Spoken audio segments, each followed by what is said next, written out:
solar premium di sebuah di bilangan TMI Londo. Saya sudah masuk, dia masuk Di depan. ya ketemu tanduk itu kan. Saya diusir Pak. Produk hukum ya. Apabila Anda tidak Menjalankan. tidak menjalankannya, ya Anda akan punya konsekuensi. Saya jadi buka ini untuk pembelajaran begitu kan. Sebuah hal yang sederhana. Memang ombudsman dimungkinkan juga untuk mempublikasi kasus-kasus demikian. Contohnya di daerah. Tidak salah saya baca koran kemarin ada penangkapan bandar narkoba gitu dilakukan, kalau tidak salah Polda Kalteng gitu kan. Iya. Siapa Pak AL kalau tidak salah itu penghuni lapas narkotika di Kalimantan Tengah.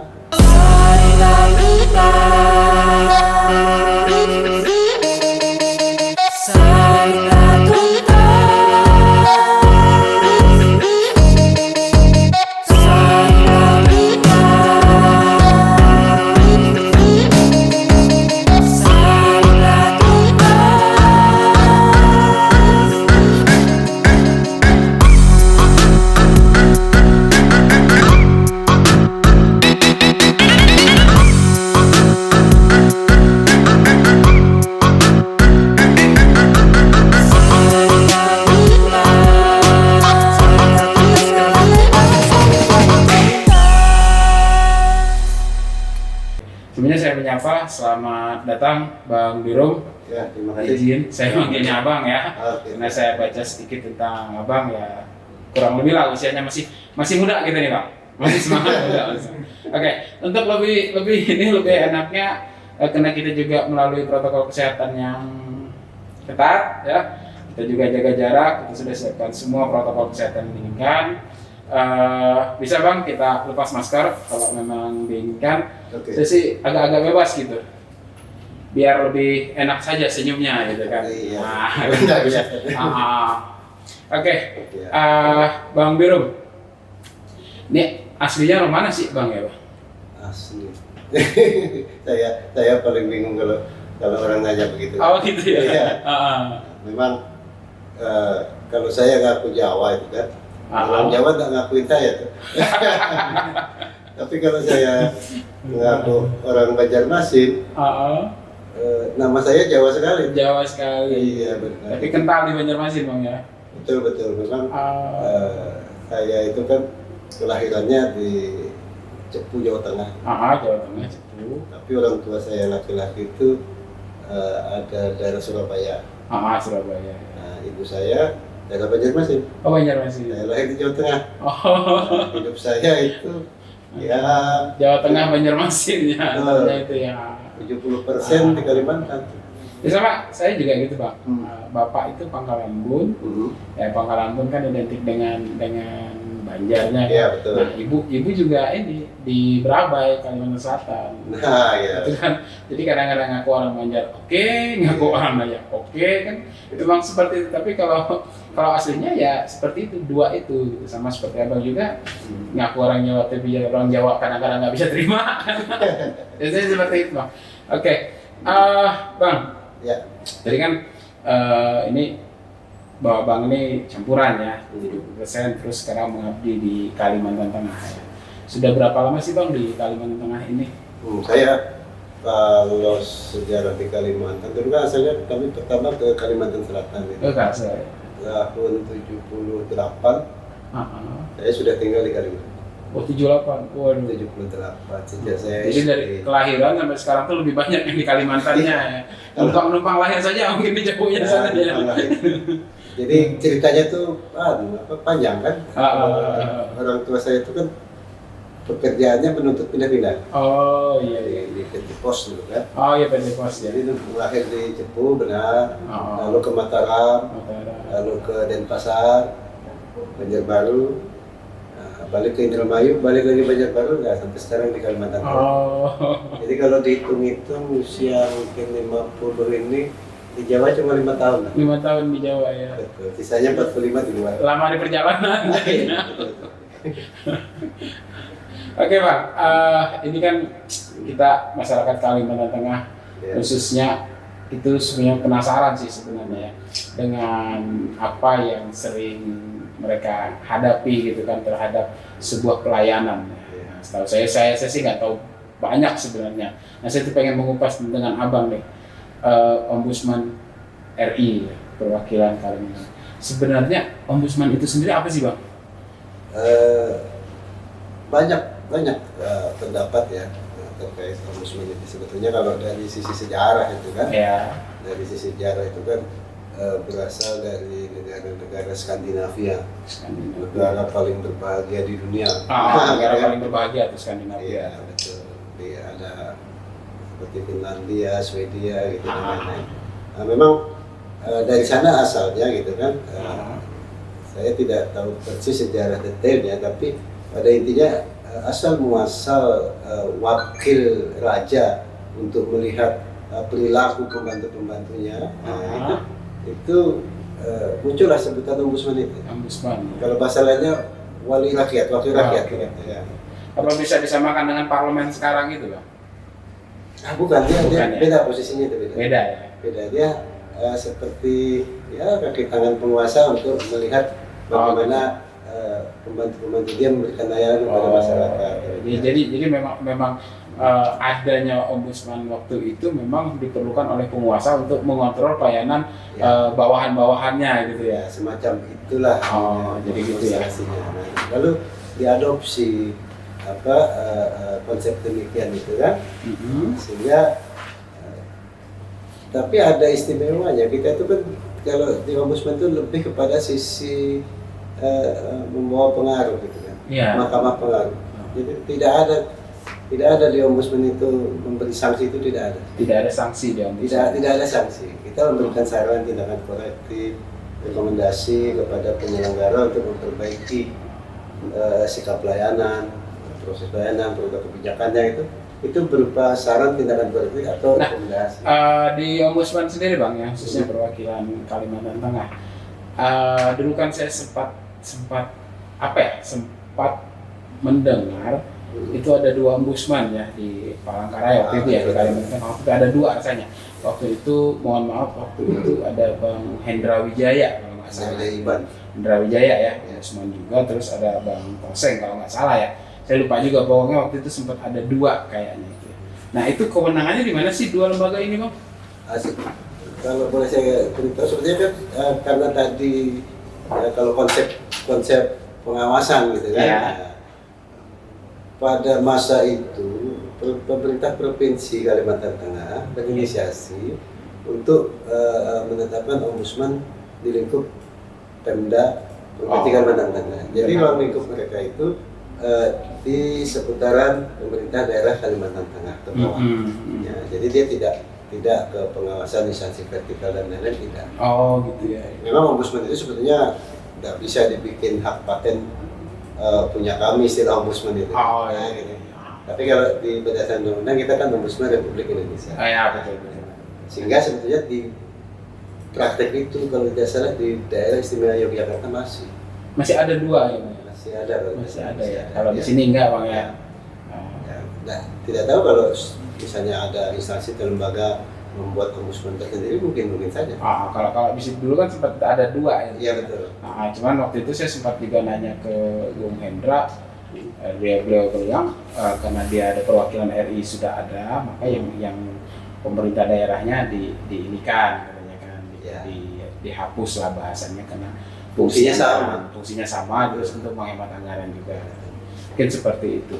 Nah, Bang, ombudsman ini kan fungsinya pengawasan ya.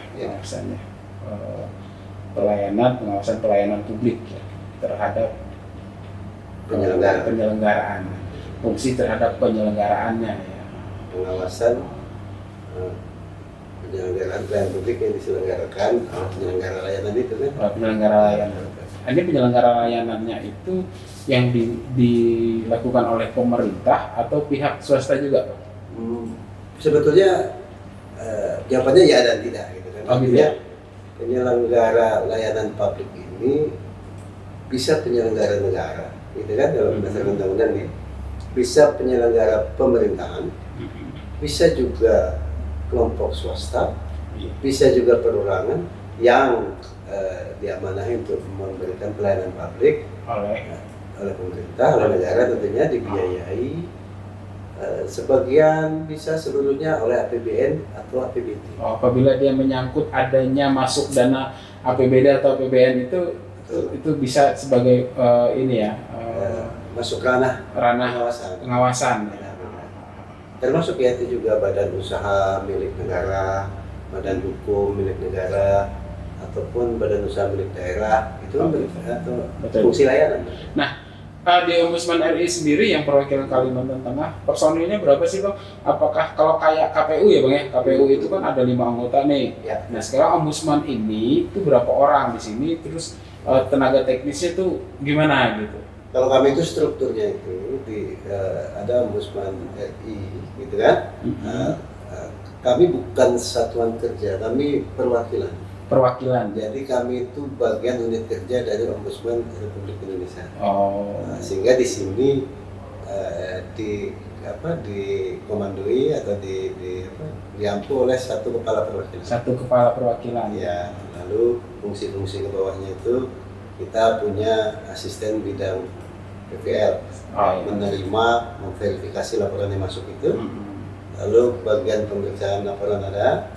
Lalu bagian pencegahan ada, nah itu digawangi oleh para asisten. Para asisten. Asisten itu pegawai tetap ombudsman yang punya kualifikasi untuk melakukan pencegahan, pemeriksaan. Nah itu. Tapi tetap ombudsman itu perwakilannya hanya satu orang ya. Untuk kepala perwakilan hanya satu orang ya. Tapi lingkup kerjanya mereka ada asisten segala apa itu semua ya. Jadi jumlah kami ini asistennya hanya ada saat ini 10 asisten ya. 10 asisten, jadi kalau saya bagi-bagi itu diriksanya 5, di PVL-nya 2, di pencegahan 3.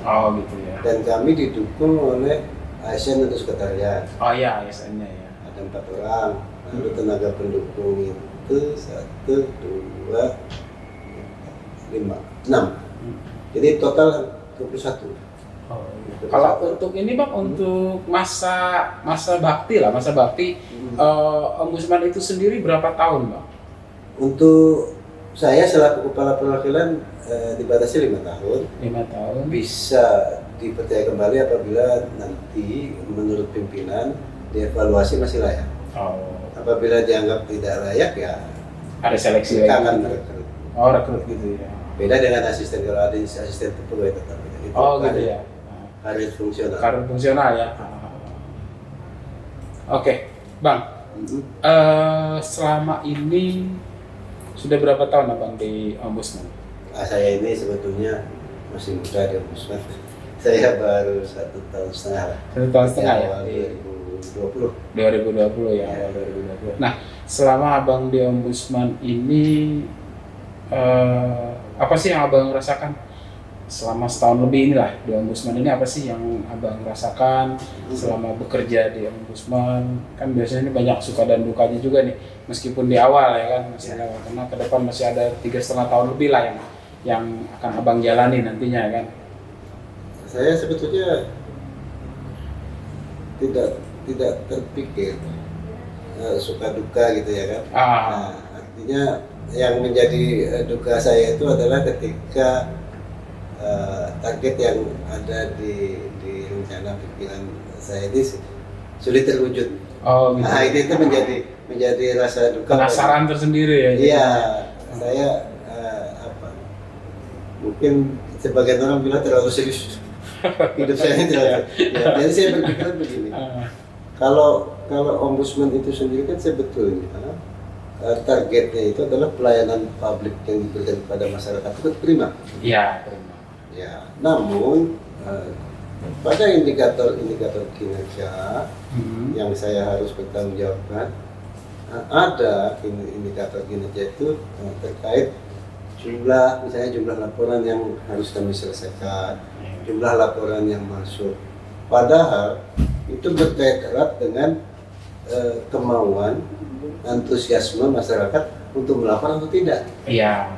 Jadi, bukan berarti tidak ada kasus Bang ya. Bukan berarti tidak ada kasus, kalau tidak dilaporkan. Tidak dilaporkan kan. Sulit. Nah, sehingga lalu saya memang dari sisi target yang saya saya paparkan itu, saya ingin lebih mensosialisasikan fungsi ombudsman, mensosialisasikan konsep-konsep pelayanan prima, sehingga tanpa harus kita banyak memeriksa segala macam laporan yang masuk, pelayanan sudah baik. Alangkah indahnya demikian kan. Seperti itu.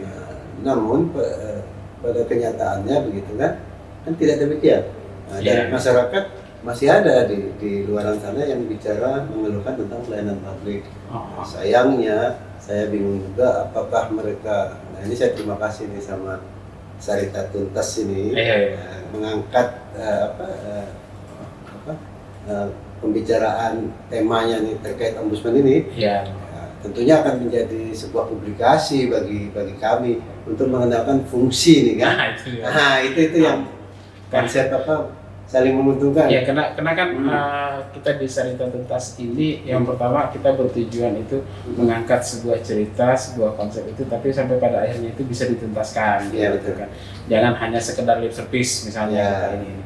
Tapi nanti kita harap output dari sini ombudsman itu lebih banyak dikenal orang dan difungsikan oleh kawan-kawan, bukan hanya keluhan mereka saja tetapi saluran mereka tidak disampaikan ke ombudsman. Ya kan, ini kan artinya kita ada sinergitas. Yang menarik begini, saya lihat di ombudsman ini kalimat sederhana itu integritas gitu kan. Integritas. Mungkin kalimat itu hanya satu kata, tapi tidak mudah sebetulnya, walaupun itu sebetulnya dari sisi konsepnya integritas kan. Integritas itu kan melakukan apa seperti yang harus dilakukan. Menjalankan amanah yang diberikan, tidak sewenang-wenang, tidak di luar jalur segala macam itu kan.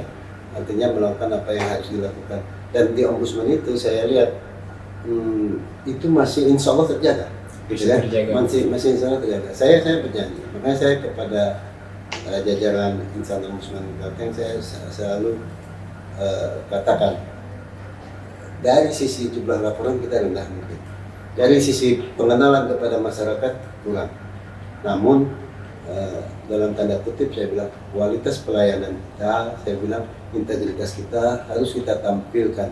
Jangan nanti dari indikator kinerja itu rendah, kualitas perilaku, kualitas hasil juga ikut rendah gitu kan. Rendah, dan kita ini adalah suri teladan contoh, saya bilang gitu. Nah, tadi Abang menyinggung tentang jumlah laporan yang rendah ya. Sebenarnya berapa sih Bang jumlah laporan rata-rata lah? Misalnya dalam 1 bulan itu, terus yang terselesaikannya bagaimana? Ya, memang kalau di Ombudsman Kalteng ini sejak zaman pertama didirikan di Kalimantan Tengah, zaman Pak Tosei, sampai sekarang itu ya rata-rata misalnya 100 lah, 100 lebih, 100 itu. 100 laporan yang masuk. Laporan yang masuk setahunnya atau sebulannya? Setahun 100-an ya. Tapi itu di luar konsultasi non laporan. Kadang-kadang begini, yang istimewanya ini kan, seseorang datang ke ombudsman, mengadukan permasalahannya, berkonsultasi, lalu kita tindak lanjuti dengan konfirmasi, masalah itu selesai. Oh iya. Jadi meskipun dalam bentuk lisan saja ya kan, dalam bentuk lisan, tapi kan tercatat sebagai orang yang datang, Bang. Ya, tapi itu masuknya konsultasi non laporan. Konsultasi non laporan ya. Bukan indikator laporan masuk. Tapi itu kan sebuah prestasi juga, artinya belum pencegahannya kan belum sampai terjadi sebuah laporan itu bisa teratasi kan seperti itu. Makanya saya berpikir kan, tidak perlu kita harus memperlihatkan eksistensi kita secara kuantitatif ya, secara tangible. Yang penting kualitas. Betul. Ya, yang penting kualitas. Mungkin jarang publikasi terkait apa yang dilakukan ombudsman. Tapi bukan berarti ombudsman tidak melakukan gitu ya. Karena ada prinsip bahwasanya ombudsman tidak hadir dalam rangka mempermalukan lembaga pelayanan publik, tidak. Kami itu memberikan saran, tindakan koreksi, pendampingan, masukan-masukan agar pelayanan itu menjadi prima. Jadi kalau itu bisa diselesaikan, bisa diperbaiki, tentunya apakah diperlukan hal-hal semacam ini, itu kami pilah-pilah lah, itu tidak gitu ya langsung. Memang kalau untuk di pandemi COVID ini tahun kemarin hanya 53 laporan. 53 laporan ya. masuk Kalteng 53. Tahun ini Jadi kalau 53 itu berarti sebulannya hanya 4 berarti. Kalau kita hitung rata-rata ya. ya. Berarti sebulannya 4, seminggu sekali berarti. Tapi proses laporan itu sendiri, Pak Mas Adi, laporan yang masuk ke kita itu kan tingkat kerumitannya Berbeda ya. berbeda. Tapi kalau laporan yang kami terima itu berdasarkan rapat perwakilan, itu kami lakukan rapat perwakilan. Itu kami kaji secara prosedurnya, substansinya. Oke, kita terima. Lalu masuk ke tahapan pemeriksaan. Ya. Itu kami klarifikasi kepada pelapor. Kami melakukan klarifikasi kepada terlapor. Kami kaji aturannya. Kami gelar perkara. Kalau perlu kami datangkan ahli pakar dalam bidangnya. Nah, baru kita rapatkan, kita gelar perkara, kesimpulannya bagaimana, bahkan perlu kami diskusikan dengan pihak terlapor terkait tindakan koreksinya. Itu bisa memakan waktu sebulan, bahkan 2 bulan, sampai 3 bulan. Baru selesai gitu ya. Ada yang tahunan. Wah. Tahunan itu begini, kalau pihak terlapor itu kurang kooperatif. Kurang kooperatif. Ya, kurang kooperatif itu kami Cenderung menutup diri. ya, dia kooperatif tapi dia tidak mengeksekusi hasil temuan kita. Nanti sengaja membiarkan segala macam. Iya, jadi pembiaran. Ya. Nah, pada akhirnya tentunya masuk dalam monitoring kami sampai tahunan itu. Cuma kalau di Ombudsman Kalteng ini kemarin saya lihat backlog itu artinya laporan yang tidak terselesaikan, yang masih PR kami Jadi tahun PR kemarin, itu kecil lah, hanya 7 saja. 7 ya. 7 dan ini sedang kami tindak lanjuti, dan rata-rata menjadi backlog itu karena terlapor itu lambat mengeksekusi apa yang kami. Nggak nyampe 10% berarti itu ya. Nah, kalau total kami sejak awal sampai sekarang kan ada 800-an laporan. Oh, nggak nyampe itu. Iya. Kecil sekali. Kecil banget ya. Dan wajar itu, dan lumrah lah bahasanya. Karena nggak ada sih penyelesaian masalah 100% itu, nggak ada. Semua masalah terus diselesaikan 100% dengan target itu kayaknya berat. Lihat sih ya. Berat ya kan, kayak gitu kan. Iya. Nah, Bang, Abang kan sejak 2020 ya di Ombudsman ya. Nah, saya rasa kalau sejak di 2020 terus Abang sudah menghadapi ya, yang namanya Abang merasa orang baru di Ombudsman, terus tiba-tiba menghadapi dengan kondisi situasi yang menjadi booming sedunia nih di tengah pandemi COVID kayak gitu. Nah, ada nggak sih Bang laporan atau keluhan masyarakat terhadap pelayanan lembaga penyelenggara pelayanan publik ini terhadap laporan masyarakat yang berkaitan dengan kondisinya COVID ini? Ya, di awal-awal memang terkait pandemi COVID itu banyak laporan yang masuk itu terkait bansos. Bansos. Bantuan sosial, ya memang kita diakui tidak diakui gitu, pendataan yang kurang maksimal itu saya terjadi. Mungkin beberapa pihak yang rentan terdampak itu kan tidak terinventarisir, itu melapor ke kami. Ya alhamdulillah dengan pendekatan persuasif itu kan, kami bicara dengan Bapak Wali Kota nih, dengan Bapak Wali Kota, dengan Ibu Emi selaku Ketua Satgas Covid, mohon perhatian segala macam. Lalu kami juga konfirmasi dengan Dinas Sosial, bahkan di Kotim juga cepat ditindaklanjuti segala macam. Artinya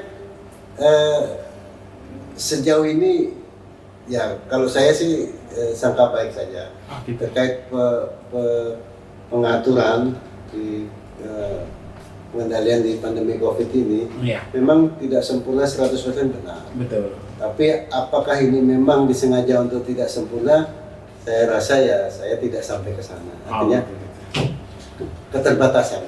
Nah, Ombudsman ini kan perwakilannya itu berada di ibu kota provinsi ya Bang ya? Benar. Nah terus penanganan kasus misalnya yang di kabupaten-kabupaten itu bagaimana? Atau pengaduan dari mereka aja atau gimana tuh? Memang kalau kami ada yang kami punya wewenang untuk menindaklanjuti laporan dan atau bisa melakukan investigasi atas dasar inisiatif. Saya bisa melihat fenomena pelayanan publik itu apabila pelayanan publik itu sebetulnya bermasalah.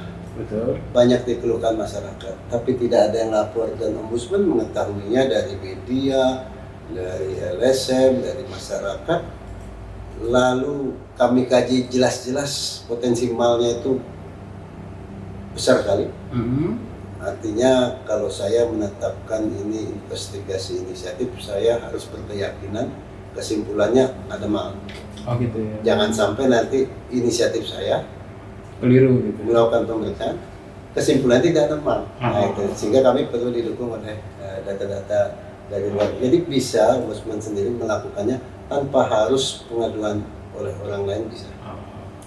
Pihak ombudsman melakukan sendiri. Jadi kami kalau di daerah-daerah itu menghimpunnya itu kami terbuka melalui WA gitu kan, Gitu. atau telepon atau SMS di 0811 149 3737 kirim pesan pasti kami tanggapi. Oh gitu ya. Karena kan gini, ya. karena gini kan kecenderungan kan asumsi si pelapor ini ketika dia akan mengadakan laporan tentu dia akan diklarifikasi kan pastinya nanti kan diklarifikasi baik secara langsung ataupun melalui kuesioner atau pertanyaan-pertanyaan lainnya. Ya. Kembali saya mengulang rasa penasaran saya nih, Ombudsman dengan segala lingkupnya luas banget nih untuk Kalimantan Tengah, 1,5 kali Pulau Jawa nih Kalimantan Tengah ya, hanya dilayani bahasanya hanya perwakilan Ombudsman itu 1 orang terus ditambah dengan 10 asisten. personel pendukungnya, 10 asisten dan beberapa staf menangani wilayah 14 kabupaten kota yang luasnya 1,5 Pulau Jawa. Nah tadi pertanyaan saya ulang, bagaimana terhadap masyarakat yang ingin melakukan pengaduan yang tempatnya sangat jauh, gitu kan? Jauh kayak di Lermandau, Sukamara, Murung Raya, kan ini daerah-daerah perbatasan semua nih, Seruyan segala. Nah, kenapa? Seseorang akan melaporkan, tentu dia akan berasumsi nanti ketika saya melaporkan, diperiksa, saya akan ditanya-tanya atau disuruh hadir segala apa. Nah, kos yang dikeluarkan itu bagaimana? Kan dia kan pasti bertanya sampai ke situ. Nah, apakah di Ombudsman sendiri itu sampai seperti itu gitu? Permasalahan itu sudah lama jadi pemikiran Ombudsman sendiri. Memang secara undang-undang gitu ya kan, Ombudsman Republik Indonesia ini dimungkinkan membuka perwakilan di tingkat provinsi hingga kabupaten. Oh iya. Namun atas keterbatasan. Nah, keterbatasan ini dalam tanda kutip. Karena kan membuka kalau perwakilan di kabupaten tentunya ada satker provinsi, demikian kan? Itu ada sumber daya manusia, dana dan anggaran. Kalau Mas Adi tahu, Ombudsman ini organisasi yang saya bilang hebat. Kenapa hebat? Di tahun 2020 saja anggaran yang digunakan Ombudsman ini untuk 2020 sekitar 160 miliar. 160 miliar ya? Se-Indonesia 160 miliar. miskin banget itu Pak. Ya saya bilang miskin sih tidak ya kan, tapi Iya, maaf itu kayak gini, tugasnya adalah menerima laporan terhadap pelayanan publik penyelenggara negara ya, dengan 165 miliar ya sekitar se-Indonesia dibagi 34 provinsi dibagi oleh pusat lagi ya kan, ya berarti di ini nggak nyampe 5 itu Pak di Kalimantan Tengah ini dengan lingkup 1,5 kali Pulau Jawa. Kemarin saya kurang lebih menghabiskan anggaran itu 750 juta. Memang di luar janji. Iya, operasional 750 juta untuk wilayah seluas ini dengan biaya transport yang minta ampun mahalnya. Saya bilang mahal tanda kutip ya Pak ya. Karena gini, mahalnya itu kita kadang-kadang kan tidak ada angkutan umum yang resmi. Ya kan? Akhirnya menggunakan klotok. Nah, klotok ini sendiri kan tidak ada standar harga. Yang ada adalah negosiasi. Siang lain harganya, malam lain lagi. Ya kan? Seperti itu kan. Nah, ini kendalanya memang besar seperti itu. Untuk tadi yang kita kembali ke masalah itu. Saya tidak mau seperti orang yang curhat gitu kan ya. Saya bilang biar saja miskin tapi harga diri tinggi itu. Nah, itu. Gitu kan. Dan Biar miskin asal sombong ya. Jadi kami itu memperkuat sebetulnya kan pelayanan kami itu mempermudah, Betul. mempersingkat, menyederhanakan, permudah. Silahkan lapor melalui WhatsApp, melalui SMS, melalui email, bahkan data-data yang kami perlukan di foto, di scan, kirim, kami terima. Bahkan perlu kalau menurut pelapor ini membahayakan atau mengancam kehidupannya tentang laporan ini, kami bisa pertimbangkan untuk dirahasiakan, gitu kan? Dan insya Allah Mas Adi, laporan yang masuk kami tanggapi secara serius. Kalaupun keterbatasan kami, kami bisa konfirmasi melalui surat, melalui email, kami lakukan semaksimal mungkin, walaupun tidak maksimal. Nah, ada nggak kejadian tadi Pak ya, Bang ya, pelapor merasa dirinya terancam, atau bahkan ombudsman sendiri merasa terancam terhadap beberapa kasus laporan misalnya, ada nggak kira-kira itu kejadian? Kalau di Kalimantan Tengah untuk sampai saat ini saya tidak pernah, belum pernah merasakan ancaman. Tapi kalau pelapor marah-marah biasa. Ya. Karena kan bagi mereka saya melapor, saya ingin kesimpulannya sesuai harapan saya, gitu kan. Nah itu sudah biasa. Saya selalu berpegang teguh gitu kepada aturan. Jadi saya selalu pesankan kepada insan ombudsman Klaten untuk menyimpulkan sesuatu itu berdasarkan fakta, gitu kan, bukti, aturan yang kuat, sehingga kalau ada kejadian demikian itu bukan opini pribadi ombudsman, bukan, itu hasil kajian, jadi bisa dipertanggungjawabkan. Ya kalau risiko pekerjaan sebagai contoh, ada yang melaporkan, Pak, THR kami belum dibayar. Sudah 3 bulan nih, gitu. Saya takut melapor Pak, itu saya rahasiakan dan instansi tersebut saya datangi, kami klarifikasi, 2 hari kemudian THR cair. Itu sudah terjadi di Klaten. Saya tidak publikasi, instansi apa tidak saya lakukan, tapi itu di bawah pemerintah Provinsi Kalimantan. Dan alhamdulillah sudah selesai dengan berbagai alasan. Tapi yang penting bagi kami, yang penting kehadiran kami membawa pengaruh baik. Ini bisa diselesaikan, lalu instansi tersebut menjadi ingat bahwasannya kami ini seharusnya profesional, begitu ya. Laporan tersembunyi seperti itu ya, Laporannya tersembunyi. Namun identitas pelapor kami rahasiakan karena korbannya kan banyak. Nah kalau ada yang melapor seperti itu, contoh nih misal seandainya ini kan sekarang lagi pandemi ini kan merekrut tenaga relawan, tenaga kesehatan. Yang tenaga kesehatan itu bahkan ada yang sampai 2 bulan, 3 bulan yang belum dibayar gitu kan. Insentifnya. Pernah mendengar tidak seperti itu? Pengaduan kepada kami itu sudah terjadi sebetulnya.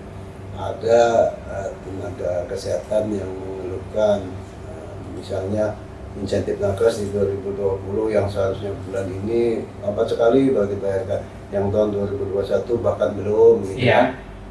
Lalu kami tawarkan sebagai pengawas pelayanan publik ini, silahkan bikin laporan resmi yang mungkin akan kami rahasiakan pelapornya, yang bersangkutan tidak tersedia. Yang saya lakukan adalah saya konfirmasi langsung kepada instansi tersebut. Nah, saya sudah dapat jawaban waktu itu, artinya ini ada aplikasi baru Pak, perlu pemberkasan, perlu data. Sayangnya kami itu hanya sampai klarifikasi saja. Niat baik. Apabila itu menjadi laporan resmi kepada kami, tentunya kami akan masuk sampai ke dalam. Demikian kami sangat sayangkan tidak melapor. Jadi di kesempatan ini silahkan Bapak Ibu sekalian, tenaga kesehatan, bahkan pelayanan kepada internal pun itu, ombudsman siap silahkan melaporkan ke identitas dirahasiakan, terjamin. Kalau laporan inisiatif kami perlu data-data awal, gitu kan. Kan hal ini tidak pernah dipublikasikan oleh media lokal kita. Betul.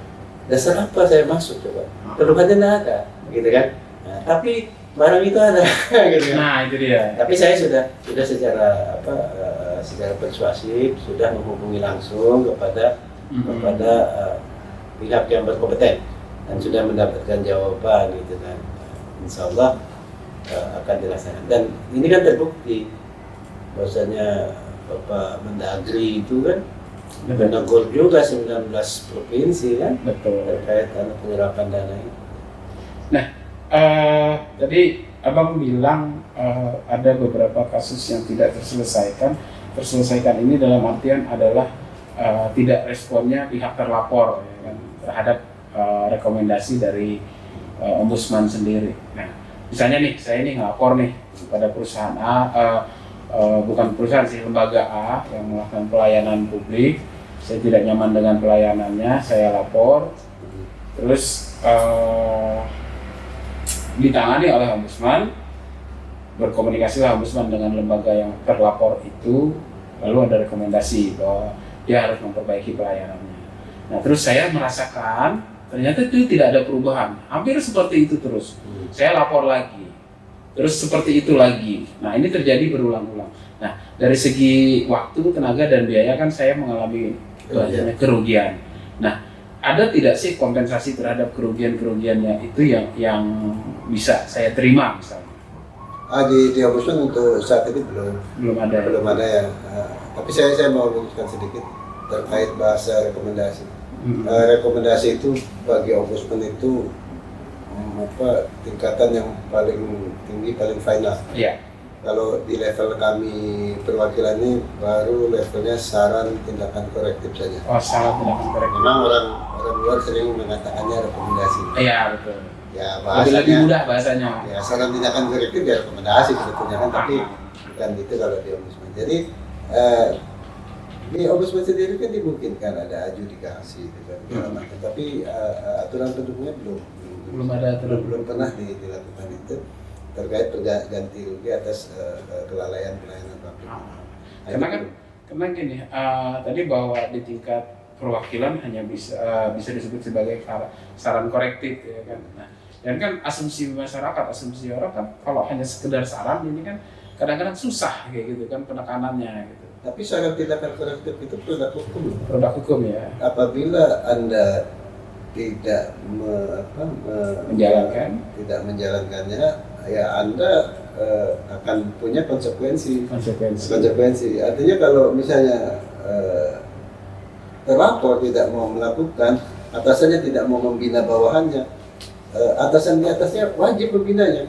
Sampai ke gubernur, kalau gubernur tidak mau juga melakukannya, kita sampai ke rekomendasi pada akhirnya ke Kementerian Dalam Negeri sampai ke Presiden, dan itu punya peluang bahwasanya kepala daerah itu bisa sampai dicutikan. Sampai itu dilakukan, itu bisa fatal ya. Ya, tapi itu ombudsman berharap tidak sampai ke situ. Sehingga kami sabar menunggu dan selalu berulang-ulang. Tapi yang tadi Abang bilang adjudikasi itu sebenarnya dimungkinkan, tapi sampai saat ini belum ya. Karena perangkatnya yang memang belum siap ya. Belum siap ya. Aturannya itu. Karena kan capek juga nih melaporkan. Ini kan tidak ada kompensasi misalnya. Karena bahasanya kan maladministrasi itu perbuatan menyalahi hukum, wewenang yang membuat kerugian seseorang material atau imaterial. Ya. Memang itu dimungkinkan dalam undang-undang itu ya, tapi belum siap. Belum siap ya. Belum pernah kita lakukan. Oke. Nah, Bang, ini kembali ke COVID nih, COVID. Kan Abang menjabat di ombudsman, terus silakan. Terus COVID melanda, banyak sekali keluhan-keluhan. Ini kan COVID ini kan rangkaiannya macam-macam nih, dari awal tentang rame-ramenya bikin satgas disinfektan, ya kan? Kadang-kadang semprot jalan segala macam. Kadang-kadang masyarakat mikir ini jangan-jangan menghambur-hambur uang negara nih kayak gini kan, kayak gitu kan. Sementara dari informasi lain bahwa penyemprotan disinfektan itu tidak efektif. Nah kan seperti itu. Ada tidak laporan terhadap hal-hal seperti itu? Kalau laporan secara resmi terkait itu tidak ada, tapi keluhan-keluhan yang masuk. Dan masyarakat kita itu kebanyakan begitu. Nanti datang ke ombudsman mengeluh gitu, suruh lapor, malas, nggak berani, malas segala macam. kalau hal tersebut saya mengomentarinya Pak Mas Adi, memang COVID ini datangnya kan tiba-tiba. Betul. Lalu memunculkan kita meraba-raba ini benda apa, risikonya bagaimana, lalu yang menanganinya juga meraba-raba, saling raba-raba, lalu ada trial dan error gitu kan, sampai ke kesempurnaan. Nah, kan intinya inginnya demikian gitu kan. Berproses jadinya. Iya, berproses supaya setelah kita lihat pendapat ahli segala macam, kita menjadi terbiasa kan. Betul. Bahkan semakin lama semakin yakin gitu. Saya sederhana saja sebetulnya kan. Kita kalau ingin membuat kebijakan tentang pengendalian COVID, PPKM dan lain-lain, bikinlah yang hasil kajian yang sistematik dan terstruktur gitu. Apa yang sampai lakukan itu memang relevannya kuat gitu. Jangan melakukan sesuatu yang sebenarnya sia-sia juga. Memang kalau saya lihat arahnya selain pengendalian dikaitkan juga dari sisi kehidupan ekonomi kan. Betul. Nah, ini dua hal yang tidak mudah sebetulnya. Ya, akhirnya kan kayak gini Bang, karena semua berjalan di jalan abu-abu lah bahasanya kan, tidak penanganan COVID ini kan semua serba mendadak. Ya jujur kita tidak siap kan seperti itu, jujur kita tidak siap. Tetapi kan betapa biaya ini, uang pemerintah, uang rakyat, negara ini kan berapa sih? Semua perekonomian itu, aduh, saya tadi dengan KMI bilang tidak ada pertumbuhan ekonomi akhirnya. Harusnya kan saling mendengarkan. Iya. Saling mendengarkan. Jangan jalan sendiri gitu kan. Tadi Lata nih ikut-ikutan. Pusat bilang harga jam itu penyekatan. Kita bikin penyekatan itu juga. Bikin surat edaran penyekatan. Saya kalau baca surat edaran Pak Gubernur, ke Banjarmasin itu nggak bisa saya main-main itu. Jalan-jalan tuh nggak bisa. Iya. Gitu kan. Baca lagi surat edaran wali kota ya sama. Artinya perfect, ideal. Tapi kenyataannya Bapak, pada hari H penyekatan tersebut, ketika saya ada turun ke lapangan, ketika tetangga saya datang dari hulu sungai Banjarmasin, ketika rekan saya mantan pejabat itu ada pernikahan ke Banjarmasin, saya tanya, bagaimana Bapak? Saya cuma buka kaca dan sehelo lewat, diperiksa? Enggak. Lalu yang mau masuk gimana? Itu antri angkutan logistik. Saya berpikir, loh, seharusnya angkutan logistik yang dipermudah, bukan angkutan penumpang. Lalu saya bilang, ada apa ini? Gitu. Nah, saya pikir demikian. Sebetulnya saya apresiasi dengan segala pengendalian terhadap pandemi COVID ini. Tapi memang kita perlu satu semangat, gitu kan. Saya setuju sekali kalau masuknya orang dari luar itu selektif sekali. Selektif. Ya gitu. Kita nggak tahu apa yang dia bawa kan. Iya benar. Kalau yang penduduk kota sendiri itu kan selektifnya ada di mana? Di protokol kesehatan yang ketat itu gitu kan. Tapi kenapa ada portal-portal jalan nih Pak? Itu saya bingung juga. Lalu ada nggak laporan tuh terhadap portal jalan ini ke Ombudsman sendiri memprotes portal itu sendiri gitu? Kalau protes secara lisan banyak. Oh, lisannya banyak. Ngapain Pak kita diputar-putar malah macet jalan kecil dan lain-lain kan? Gitu. Saya bilang sebentar lagi pemerintah pasti akan melepas itu portal. Karena saya yakin tekanannya pun mereka langsung kuat itu. Iya. Karena saya pikir relevansinya di mana? Betul. Saya bilang lebih baik lalu lintas kita lancar daripada tertahan di tengah jalan, penumpukan juga. Jadi penumpukan ya. Demikian. Kalau kita penyekatan yang antar provinsi atau kabupaten, apalagi yang dari Jawa, saya mendukung sekali memang begitu kan. Nah, kalau di kita ini kan saya sih sederhana. Bagi saya protokol kesehatan ketat itu yang paling penting. Disiplin protokol kesehatan. Kalau nyekat-nyekat orang yang memang satu lokasi penduduk Kota Palangkaraya disekat, ya keliling juga nyampe. Nanti dia ngumpul juga. Ya, ini seperti itu. Ya. Nah, terkait dengan tadi penyekatan sudah bahwa ya ini semua kembali kepada pemangku kebijakan. Iya. Nah, terus tentang vaksin, ini vaksin ini juga ngeri-ngeri sedap juga nih kalau saya ngeliat nih, pinjam punya almarhum Sultan Batu Gana nih ngeri-ngeri sedap katanya kan. Iya, barang Nah, itu. barang ini, ya kan karena gini, target vaksin itu besar, Ya. ya kan. Tetapi antusiasme masyarakat itu juga tinggi. Nah, terus banyak sekali masyarakat akhirnya yang ingin vaksin itu nggak bisa. Alasan harus daftar online, habis pendaftaran.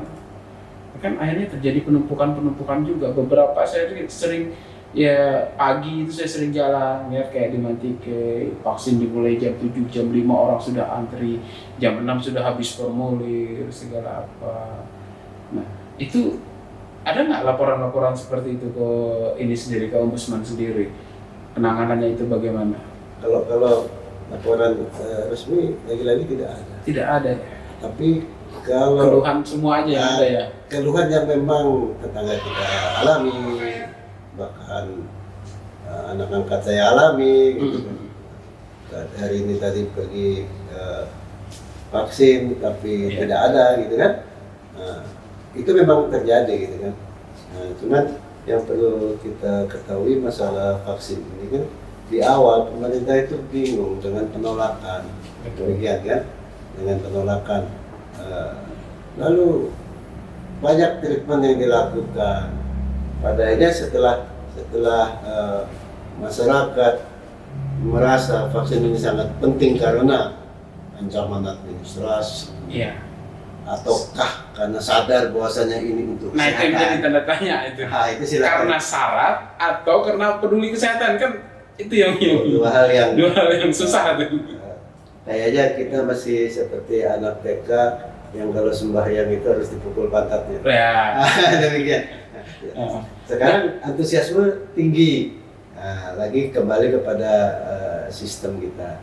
Saya coba Anda pikirkan, yang memberikan vaksin itu tenaga kesehatan, yang memvaksin itu tenaga kesehatan.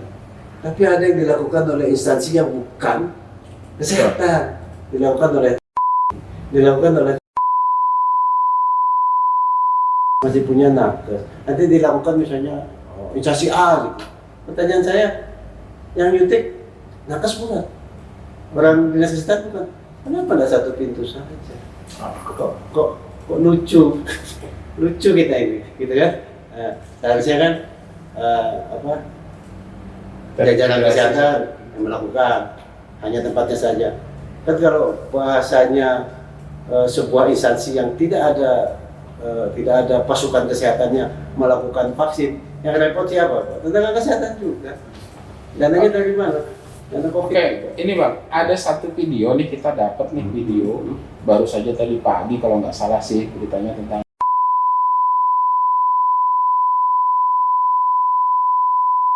Tapi itu buktinya demikian. Saya kadang-kadang menahan diri untuk menanggapi hal tersebut. Tapi kenyataannya itu berbahaya, gitu. Seperti kemarin kemarin yang harusnya vaksin kedua di lapangan Jalan Ayani itu, betul. kan kembali ke rumah. Kenapa saya bilang? Nggak ada orang, dia bilang. Katanya harus cari ke puskesmas atau kemana. Nah sekarang itu menumpuk gitu. Jadi karena memang sulitannya begini, dia menjadwalkan, lalu pasokan vaksin juga dari pusat, didorong harus misalnya 1 juta, 1 juta sehari per sebulan. Nah, dengan target demikian, lalu dilakukan vaksin pertama semaksimal mungkin. Giliran vaksin kedua, barang itu kurang, tidak terdistribusi. Tidak lancar.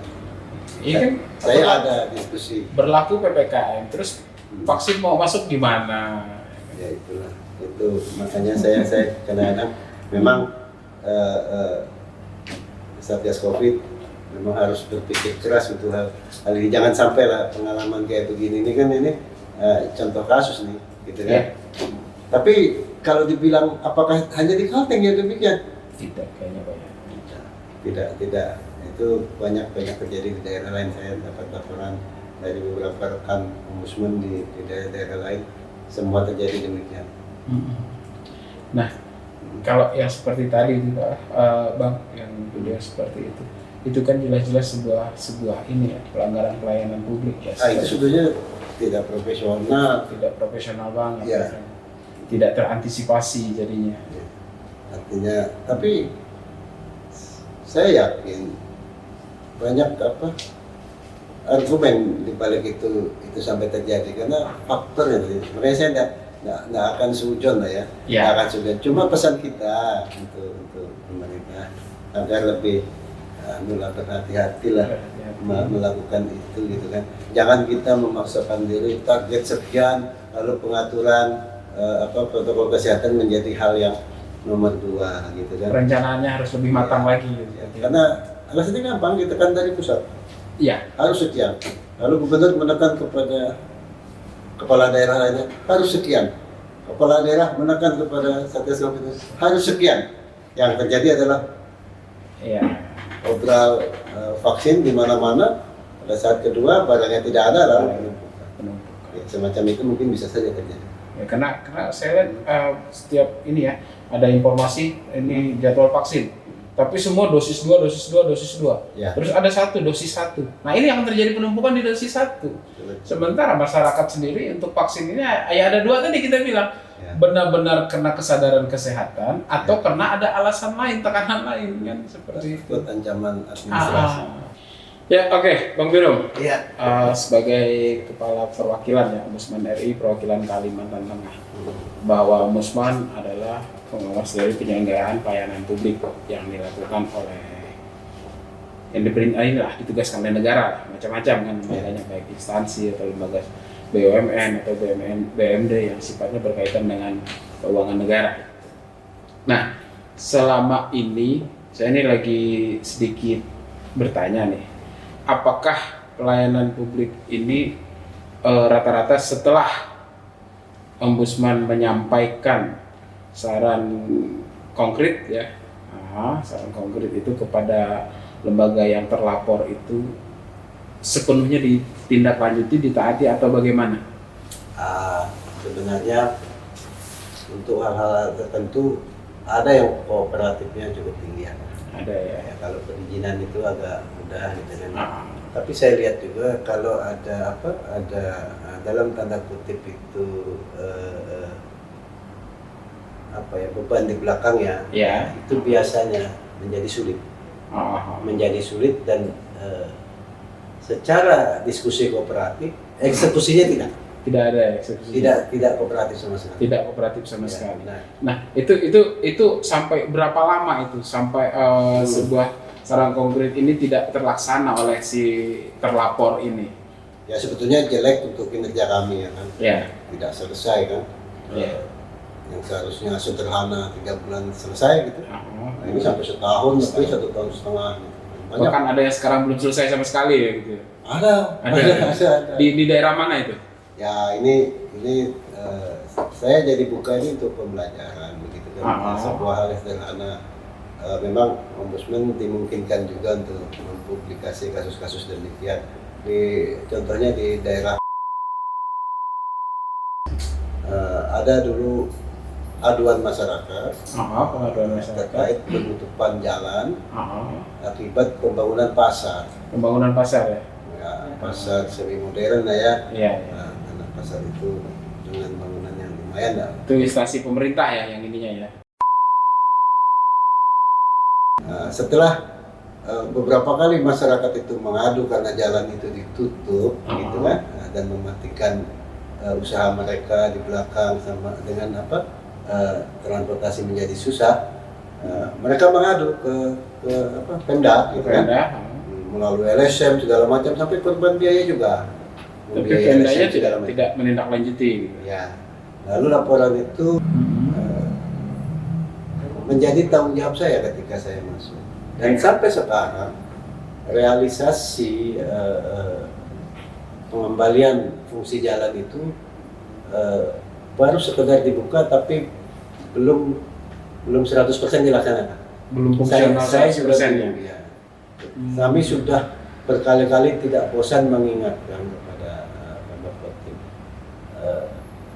Dulu di awal jawabannya menunggu kontraktor. Di awal lagi menunggu anggaran APBD perubahan.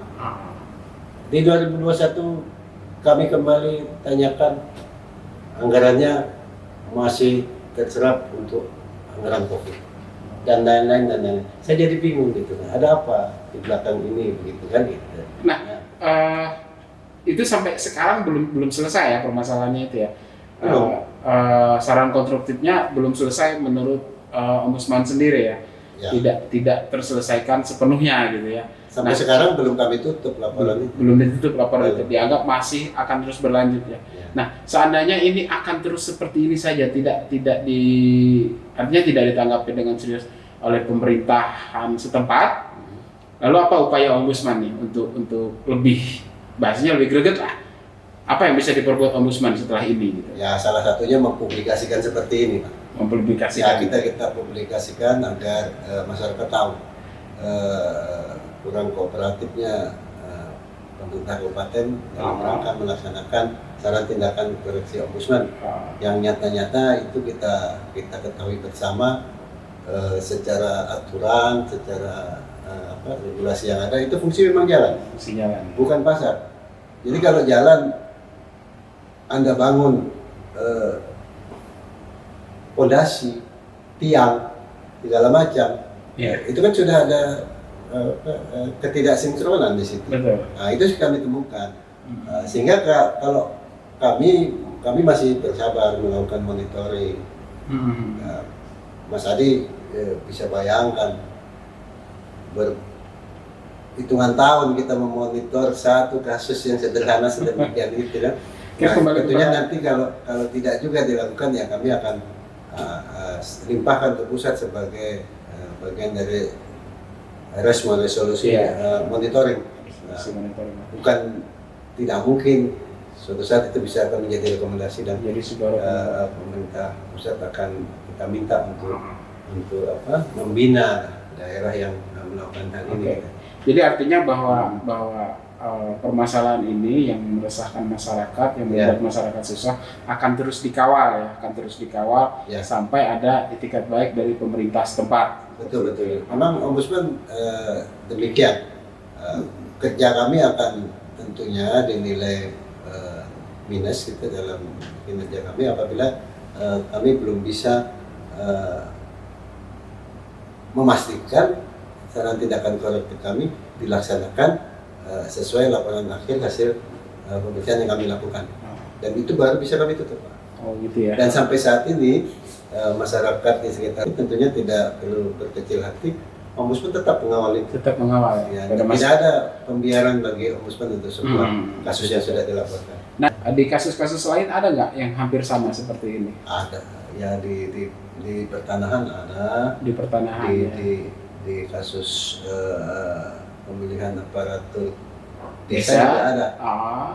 Jadi hasil kajian kami ternyata ada mal pada saat proses pemilihan aparatur desa.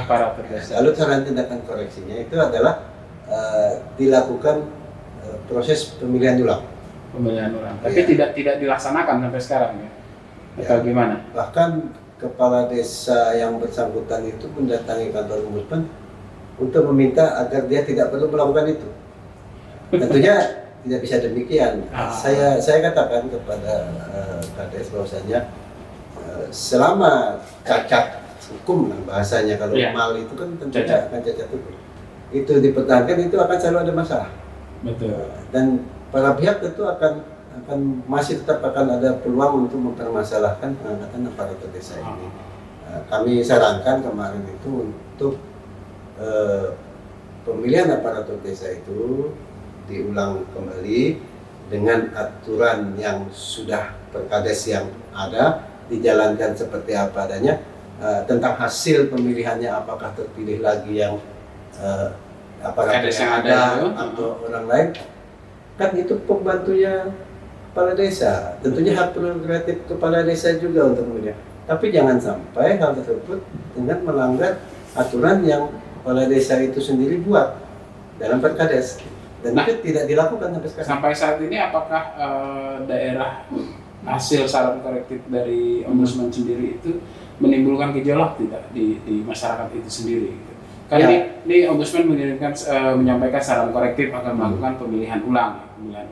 Nah, masyarakat di sana kan masyarakat desa pasti tahu nih saran korektifnya. Tapi selama pantauan dari Ombudsman sendiri ada tidak gejolak di sana terhadap Justru situasi gejolak itu terjadi karena saran tindakan koreksi itu tidak dilaksanakan? Ya, laporan itu masuk sudah bergejolak. Sudah ada blokir kantor desa, tanah dan lain-lain dilakukan oleh pihak yang tidak merasa dirugikan dengan proses itu. Lalu lapor ke Ombudsman menengahi dengan mengkaji gitu kan. Nah, saran tindakan korektif tindakan Ombudsman ini ya kembali kepada peraturan Perkades yang mengatur itu. Silakan itu diulang, dilakukan sesuai aturan yang dibuat oleh kepala desa sendiri. Tentunya kepala desa kan punya hak untuk menentukan siapa pembantunya. Masalahnya sederhana, tapi itu pun tidak dilakukan. Saya jadi bingung kenapa demikian. Dan kita sudah tetap mendesak gitu ya. Nah, itu sudah kita serahkan, limpahkan ke Resmo, ke pusat. Karena nyata-nyata mereka menolak melaksanakan.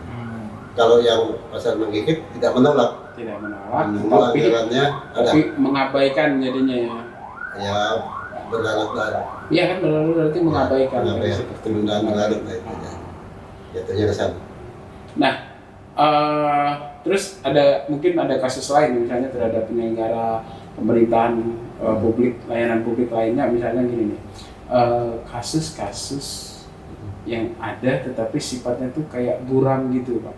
Misalnya nih gini nih, mungkin salah satu ya misalnya ya, di lembaga pemasyarakatan atau rumah tahanan, ini kan bukan rahasia umum lagi ya, banyak sekali di rumah tahanan atau lembaga pemasyarakatan yang terjadi pelanggaran-pelanggaran di sana. Terjadinya pelanggaran-pelanggaran di sana. Contoh sederhana saja pelanggarannya misalnya handphone. Ya kan, handphone. Terus fasilitas berlebihan.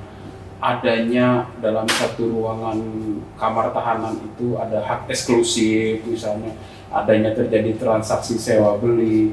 Bahkan kalau nasional dulu saya ingat Freddy Budiman, gembong narkoba yang dieksekusi mati itu, dia punya fasilitas di dalamnya, bahkan bisa mengundang artis untuk di dalam tahanan itu berpoya-poya, berhura-hura kayak gitu kan. Nah, ada tidak laporan-laporan seperti itu sampai kepada Ombudsman untuk di Kalimantan Tengah itu sendiri? Sebetulnya kalau laporan secara resmi kita tidak terima gitu kan. Tapi dari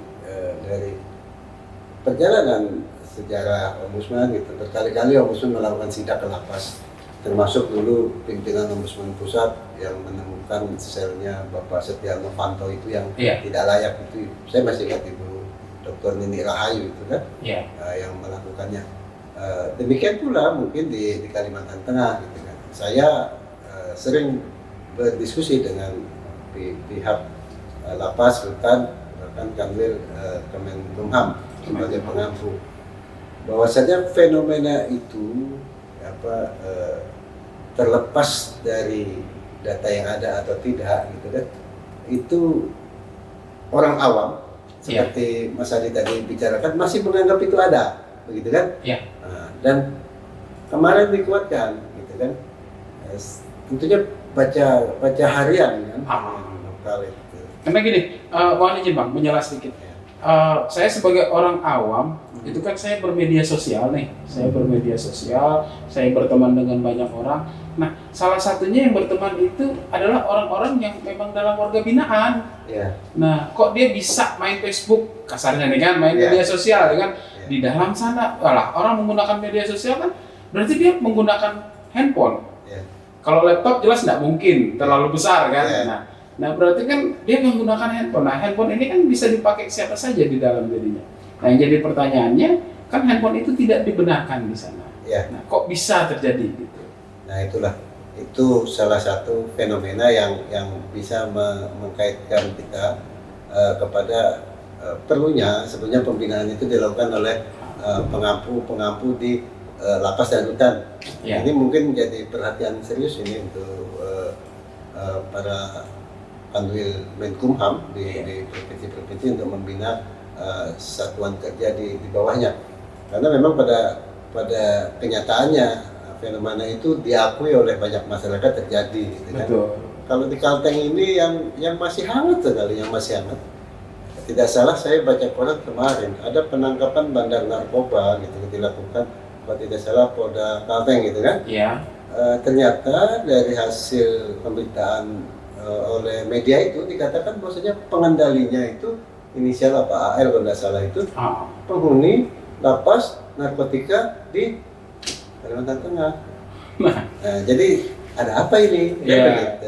Gimana dia bisa mengendalikan dari dalam kalau dia tidak punya alat komunikasi gitu ya? Nah, sehingga saya memandang ini sebetulnya hal yang sepertinya sederhana tapi patut menjadi perhatian. Itu sudah jelas itu ada potensi-potensi pelanggaran aturan, regulasi, mal di dalam pengelolaan sebuah lapas. Apalagi zaman sekarang ini mereka berlomba-lomba mengajukan zona integritas untuk membangun wilayah bebas korupsi, wilayah birokrasi bersih melayani. Ya. Nah, bagaimana kita secara awam saja sudah terlihat tuh fenomenanya. Betul.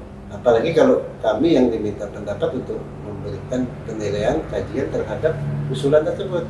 Nah, Mas Adi bisa bayangkan kalau sampai saya menyetujui itu adalah wilayah yang integritasnya tinggi, tapi faktanya fakta berbeda. Berita media saja sudah demikian. Tentunya media akan mempertanggungjawabkan berita itu, tidak asal mengeluarkan berita tanpa sumber. Tapi media juga kan ketika dia mengeluarkan sumber berita itu dia punya data yang valid. Ya tentunya dari kepolisian. Nah itu dia. Dan itu hasil penyelidikan dan penyidikan nanti. Nah, ya itu yang saya pikir itu PR kita bersama lah ya. Iya. Saya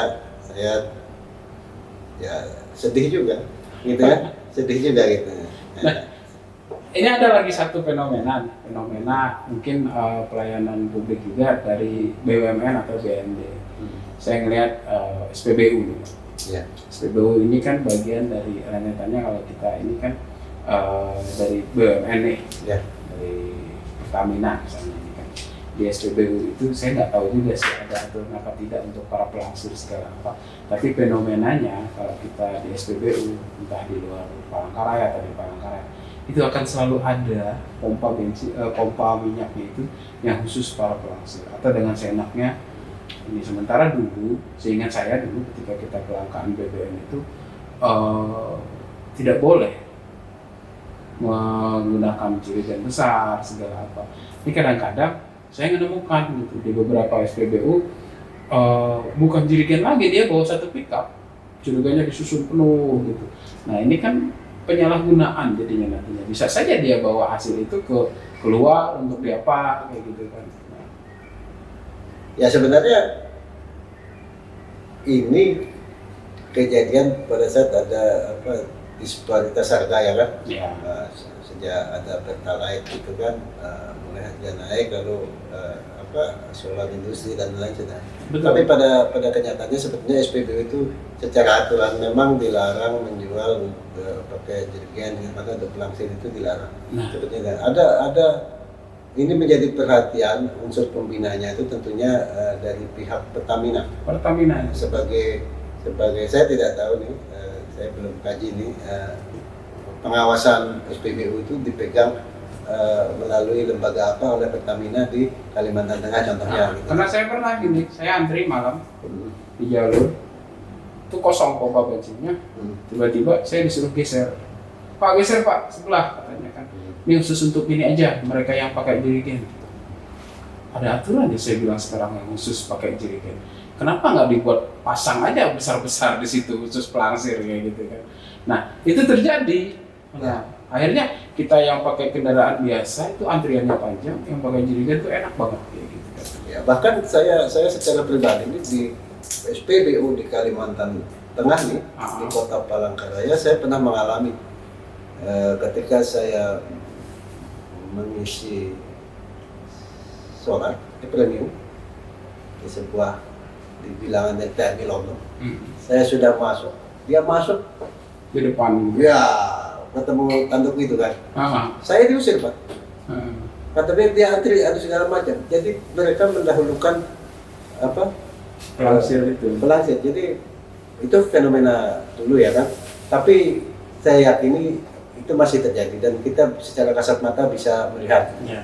Seharusnya pihak penegak hukum juga kepolisian bisa menjadi perhatian itu karena itu jelas-jelas melanggar aturan.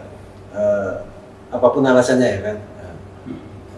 Lain kalau cerita dia ngisi itu ngisi di apa di tangki mobilnya sendiri lalu keluar nanti dikeluarkan lagi itu mungkin masih tidak bisa dimaklumi lah bahasanya itu ya masih tidak kelihatan lah. Kalau ini kan nyata-nyata membawa jerigen segala macam gitu kan.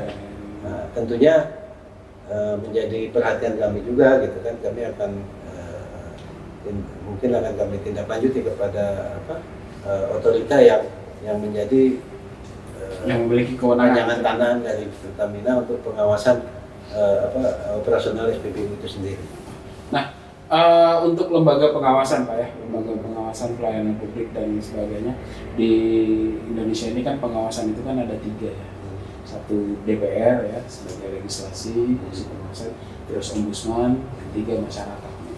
Nah, DPR dengan ombudsman ini sendiri sinergitasnya kerjasamanya itu bagaimana dan bisakah ombudsman ini sendiri menerima laporan kalau kinerja DPR ini sendiri menurut masyarakat tidak memuaskan? Untuk tupoksinya gitu kan, memang bau-baunya ombudsman ini lebih kepada parlementer, lebih kepada seperti parlementer. Artinya kita pengawasan itu tidak seperti KPK yang bisa sanksi hukum gitu kan. Nah, dengan contoh buktinya adalah ombudsman itu di undang-undang ini diberikan hak imunitas. Hak imunitas. Hak imunitas. Artinya apabila kami ini melakukan tugas kami sebagai insan ombudsman, tentunya apa yang kami lakukan tidak bisa ditangkap, tidak bisa ditahan, tidak bisa diperiksa, tidak bisa dianggap sebuah perbuatan melawan hukum ya. Tidak, karena itu bagian dari tugas.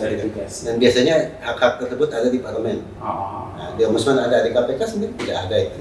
Nah, itu sebagai contoh. Apakah ombudsman tadi bisa tidak menindaklanjuti laporan kalau ada pelayanan DPR itu dianggap tidak memuaskan atau bermasalah atau melanggar kepatutan? Bisa ya. Bisa, tapi kita tidak masuk ke dalam substansi. Kita lebih kepada profesionalitas birokrat atau orang yang digaji, yang dibiayai oleh APBN dan APBD dalam melaksanakan kewajibannya lalu melakukan hal-hal yang di luar kewenangannya. Mal, itu ombudsman bisa. Termasuk kalau di pengadilan, di kejaksaan, kami tidak masuk ke substansi materi yang sedang disidang. Tidak. Tapi praktek-praktek pelayanannya itu bisa. Tapi jarang orang berani melaporkan itu. Dan belum pernah kami terima. Belum pernah ya. Tapi bau-baunya ada tuh. Banyak kalau bau-baunya. Ya saya. Baunya gini. Kalau Bang Birom ingin mencium bau-baunya, silahkan saja ke lembaga tersebut. Apalagi ketika mau persidangan atau apa. Ya. Itu selesai nanti ada saja omongan-omongan seperti itu.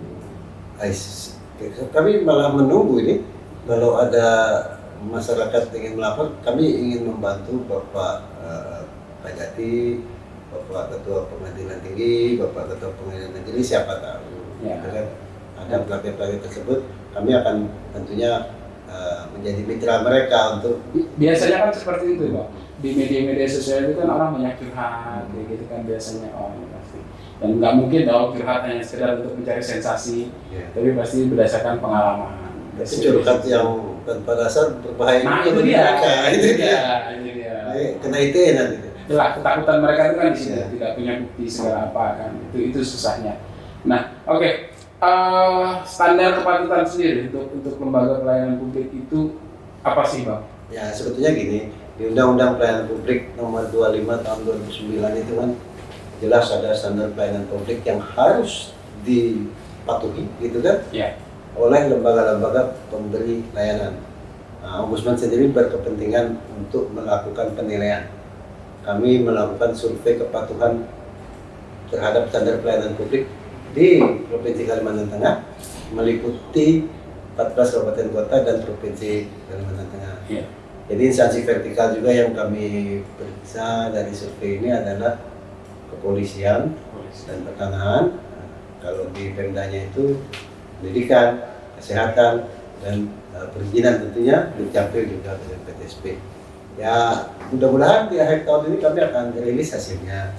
Pengalaman di tahun-tahun sebelumnya ada juga kabupaten yang masuk dalam kategori zona hijau, artinya Zona hijau. patuhnya tinggi. Nah, banyak standarnya itu sendiri indikator bisa dikatakan bahwa dia itu memenuhi standar patuh itu apa Bang? Sebagai contoh begini, untuk sebuah pelayanan itu standar itu menyatukan, misalnya dasar hukumnya harus jelas. Kita periksa dasar hukumnya. Jelas. Lalu alurnya harus jelas. Kita lihat ada tidak alurnya. Pembiayaannya bagaimana? Terbuka tidak ya? Ya, pembiayaannya jelas tidak untuk pelanggan ini kan. Sampai sekarang di zaman era digital 4.0 ini, Ya. pemerintah itu mendorong supaya pelayan, apalagi di pandemi COVID ini, pelayanan digital itu bisa diberikan secara online gitu kan. Nah, tapi pada kenyataannya ya kadang-kadang yang kami temui di lapangan ini kelemahan kita adalah menyepelekan hal-hal yang kecil. Ya. Bahasa kami ini kalau pada standar pelayanannya saja tidak patuh, Betul. apalagi pada kualitas. Ya. Insya Allah demikian. Sehingga standarnya dulu kita lihat, lalu itu akan berdampak kepada kualitas pelayanannya. Dan kebanyakan di website lembaga pemberi layanan itu yang kami sayangkan ini untuk di Kalteng lah, dalam hidup saya ini di Kalteng, itu judul lembaganya ada, pengenalan strukturnya ada, berita-berita ada, tapi pelayanan online-nya sendiri bahkan lebih sering tidak ada. Saya pernah mencoba penjelasan dari teman-teman di salah satu lembaga pelayanan publik. Mereka punya 42 jenis pelayanan. Ya. Tetapi yang secara online cuma 2 yang bisa diakses. Nah itu. Iya kan? Sehingga kami miris jadinya gitu. Kami sebelumnya Ombudsman yang minta maaf. Nanti kalau hasil survei yang kami lakukan nilainya mungkin tidak memuaskan, ya itulah.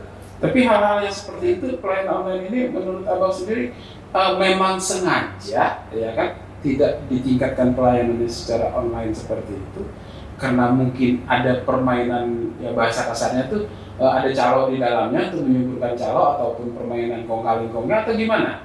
Makanya di perangkat daerah ini perlu manajer yang visioner. Iya. Manajer yang visioner.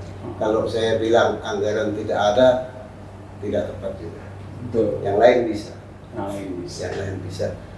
Jadi tergantung fighting spirit orang-orang sebagai manajer. Kalau di luar sana itu kan ada di beberapa negara yang kepala dinas perangkat daerah itu adalah rekrutmen dari umum, terbentuk sebagai manajer dengan perjanjian kerja selama 5 tahun dengan target demikian. Ada di kita kan belum. Betul. Baru setingkat Ijen mungkin. Ya. Suatu saat akan demikian. Jadi kalau yang benar-benar profesional dan visioner. Iya betul. Kalau itu tidak dilakukan, tidak semangat ya siap-siap saja tergilas gitu kan. Kalau saya sering diskusi nih sama kepala daerah, sekretaris daerah, saya bilang ya, kalau sampean mau putasi cari yang energik itu, yang energik pajak, saya bilang begitu kan. Nah, mungkin yang energik ini apa ya kurang dikenal segala macam. Padahal kalau sumber daya manusia saya yakin lah. Apalagi anak muda sekarang. Nah ini terakhir Pak, tadi Abang sempat bicara bahwa Ombudsman itu memiliki imunitas. kekebalan ya terhadap dia tidak bisa dikaitkan dengan hukum apa dengan tugas yang dia lakukan. Sejauh mana sih imunitas itu diterapkan di ombudsman itu sendiri? Apakah abang pernah merasakan itu? Ya, alhamdulillah sampai sekarang saya tidak pernah digugat terkait tugas saya, tidak pernah akan diperiksa dan lain-lain. Tapi kalau secara institusi pernah ya. Tapi yang memeriksa itu kan Komisi Informasi. Oh iya. Saya menolak hadir. Bukan karena kami merasa salah atau merasa kami tidak ingin memberikan keterangan atau kami menghindari hukum, tidak. Iya. Setelah diskusi dengan Biro Hukum, kalau saya hadir diperiksa, walaupun ini informasi itu terkait dengan laporan hasil kajian kami yang nyata-nyata itu tidak boleh diungkapkan ke publik, saya justru melanggar hukum. Jadi pertanyaannya, saya tidak hadir itu bukan karena menghindari kewajiban, tapi kepatuhan terhadap hukum sendiri ya. Ya, kepatuhan terhadap hukum. Dan kita sudah konsolidasikan itu kepada Komisi Informasi. Saya mohon maaf, kami bukan tidak patuh hukum, kami tidak bisa hadir karena saya justru akan dihukum pada saat saya hadir. Jadi saya serahkan keputusannya kepada Komisi Informasi pada saat itu. Oke.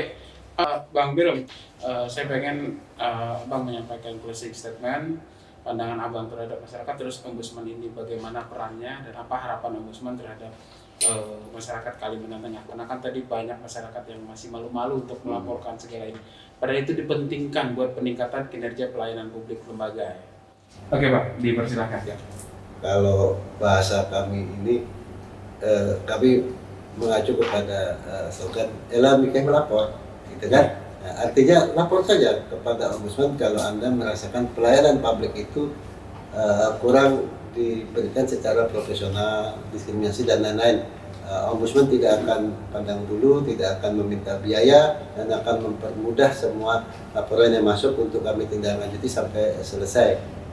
Yang terpenting lagi adalah kepada penyelenggara layanan, penyelenggara negara, penyelenggara pemerintah, saya berpesan bahwasannya sistem, prosedur, aturan itu sudah sangat banyak dimiliki oleh negara kita, sudah mungkin sempurna.